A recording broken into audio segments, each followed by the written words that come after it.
It was the personal responsibility of the Prime Minister to invite President Zelensky to the floor of this House of Commons. It was his personal responsibility to make sure it was a diplomatic success.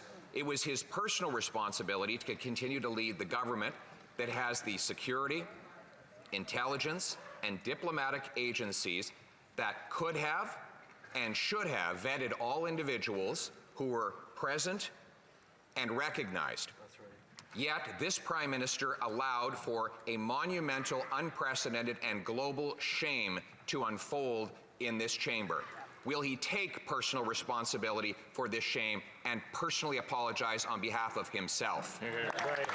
The Right Honourable Prime Minister. Mr. Speaker, on behalf of all of us in this House, I would like to present unreserved apologies for what took place on Friday and to President Zelensky and the Ukrainian delegation for the position they were put in. For all of us who were present to have unknowingly recognized this individual was a terrible mistake and a violation of the memory of those who suffered grievously at the hands of the Nazi regime.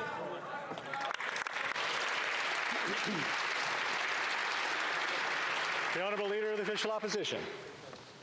Did the Prime Minister's national security, intelligence, or diplomatic officials vet the names of the people that the Prime Minister allowed within mere feet of President Zelensky?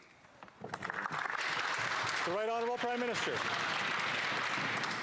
Mr. Speaker, the privilege and responsibilities and rights of parliamentarians are sacrosanct, and that the Leader of the Opposition would be suggesting that any visitor to this House should be vetted by the government of the day is actually a grievous attack on the rights and privileges of parliamentarians. However, if the Leader of the Opposition or the Speaker or anyone wants our intelligence agencies to vet any of their guests, we would be more than happy to do that in respect of parliamentary rights. The Honourable Leader of the Official Opposition.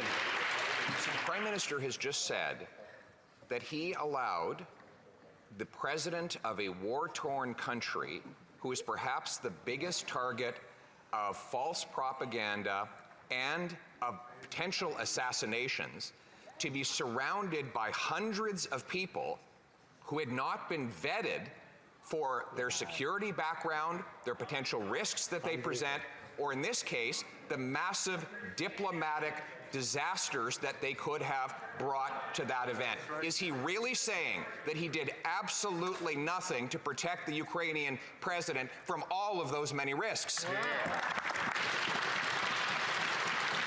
The Right Honourable Prime Minister. Mr. Speaker, the facts are well known here. The Speaker issued the invitation, delivered the recognition, and has taken full responsibility. The Leader of the Opposition knows that not one parliamentarian was aware, but the truth does not matter to this Leader of the Opposition. He distorts, misleads, aims to confuse, all for partisan gain. It's all he knows how to do. The Honourable Leader of the Official Opposition. Mr. Speaker, again, he deflects blame and responsibility for his personal failings. It is the duty of the Prime Minister to protect our diplomatic reputation. It was therefore his duty to ensure that his diplomatic, intelligence, and security forces ensured there was no one who could potentially present a danger either to the reputation or to the physical safety of the people present at such a massive international event. Right. But today, he said he did none of those things, and instead, after he found out about it, he hid in his cottage for 3 days. Is that what it means to take responsibility for this Prime Minister?